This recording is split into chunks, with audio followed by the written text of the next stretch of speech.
Hey everyone, आज आपके साथ रिबॉन्डिंग की वीडियो शेयर कर रहे हैं जो कि बहुत हार्ड हेयर और कर्ली हेयर है।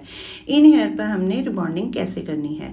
देखिए, सबसे पहले हमने बालों की इलास्टिसिटी देखनी है, डेंसिटी देखनी है कि आपके बालों की डेंसिटी क्या है। फिर हमने जो शैम्पू लेना है वो शैम्पू ट्रांसपेरेंट शैम्पू लेना है। उसको अच्छे से हमने देखिए बालों पर डालना है और 1 से 2 बार बालों को अच्छे तरह से हमने साफ़ करना है। अगर आपका क्लाइंट शैम्पू करके आया है तो भी आपने दोबारा से शैम्पू की एप्लीकेशन करनी है। उसके बाद हमने बालों को अच्छे से सुखाना है। देखिए, हार्ड और कर्ली हेयर है, इसको हमने 100% सुखा के ही 0 नंबर की क्रीम की एप्लीकेशन करेंगे। उसके बाद जो हमने प्रोसेस किया है वो किया है हमने प्रेसिंग का।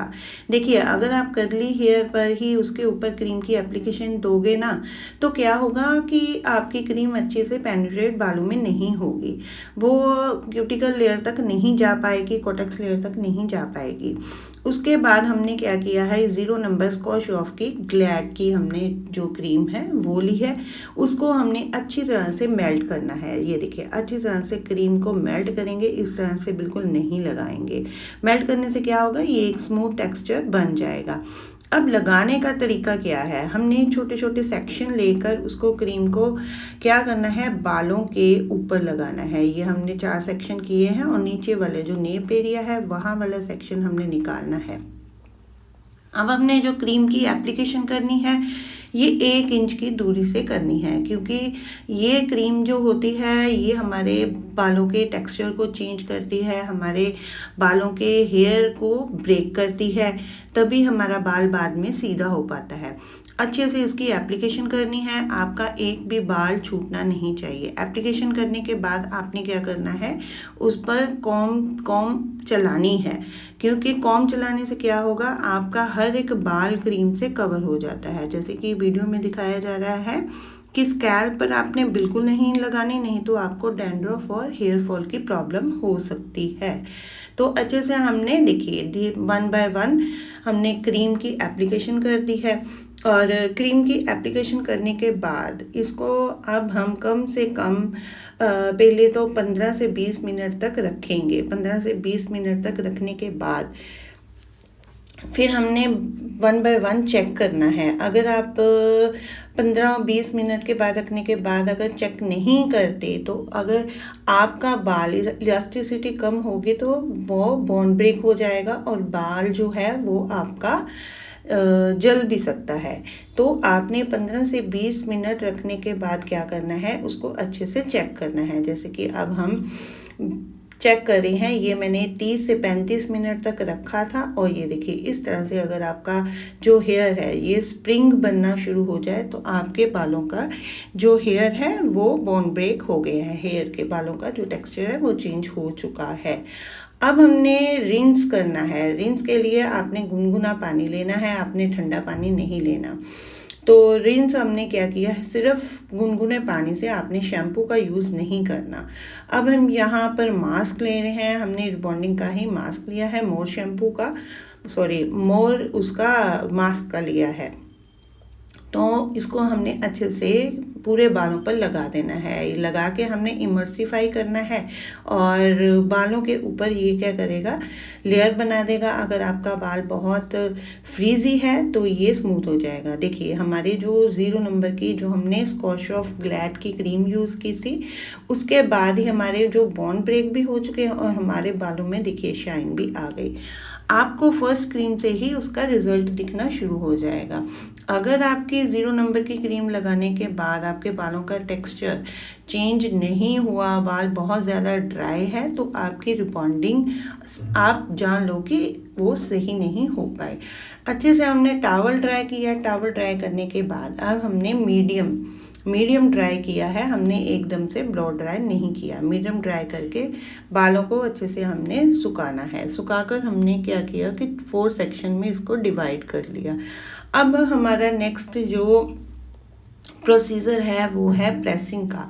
ये बहुत क्रिशियल प्रोसीजर है, क्योंकि प्रेसिंग जो हमने करनी है वो बालों की टेक्सचर को देख के ही करनी है, बालों की जो डेंसिटी है उसको देख के ही करनी है। यहाँ पर मैंने आइकॉनिक की मशीन ली है।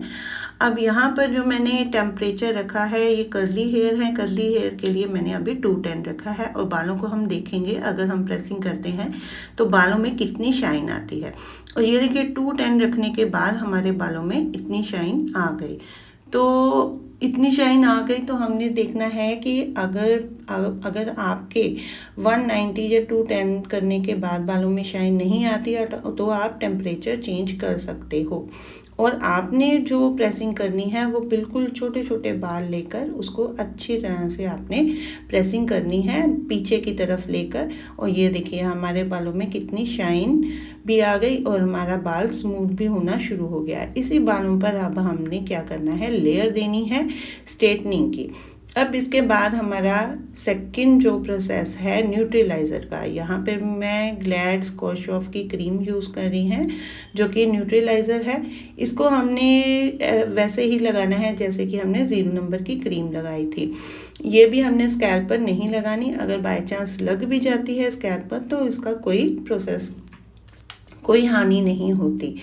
अब हमने क्या करना है, 1 इंच की दूरी से ही इससे थोड़ा सा मोटा सेक्शन ले सकते हैं और 1 बाय 1 हमने क्रीम की एप्लीकेशन करनी है जो हमने न्यूट्रलाइज लगाना है।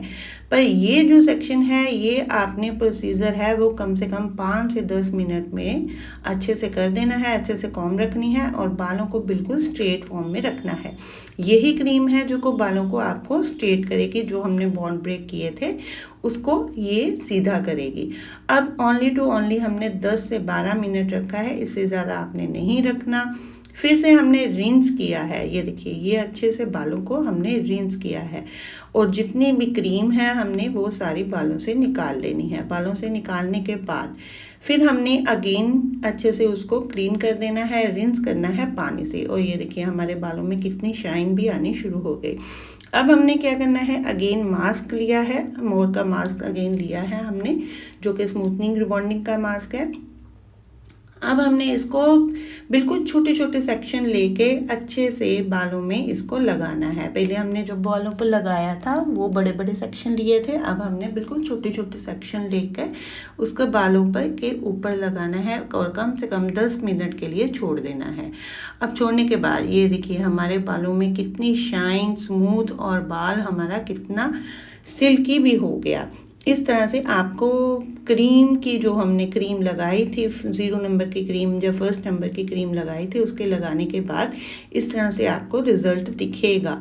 अगर आपका शैम्पू सेक्शन पे ही आपको रिज़ल्ट नहीं दिखता तो आपकी रिबॉन्डिंग या स्मूथनिंग अच्छी नहीं हुई। अब हमने शैम्पू सेक्शन पर ही अच्छे से टॉवल ड्राई कर लेना है।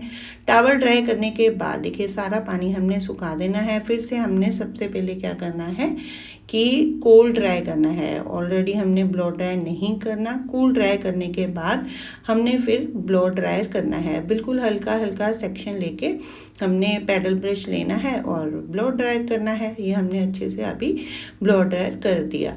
आपने बालों पर अगर आप प्रेसिंग करना चाहते हो तो हल्की हल्की सी प्रेसिंग कर भी सकते हो, अगर नहीं करना चाहते तो कोई बात नहीं। और ये देखिए ये हमारा जो लास्ट है हमारे बालों का रिज़ल्ट है। ये जो रिज़ल्ट है आफ्टर 3 डेज़ वॉश का रिज़ल्ट है। और हमने ये देखिए कितने बाल हमारे शाइनी भी करने लगे और स्मूथ हेयर भी प्रॉपर हमारे अभी हो चुके हैं।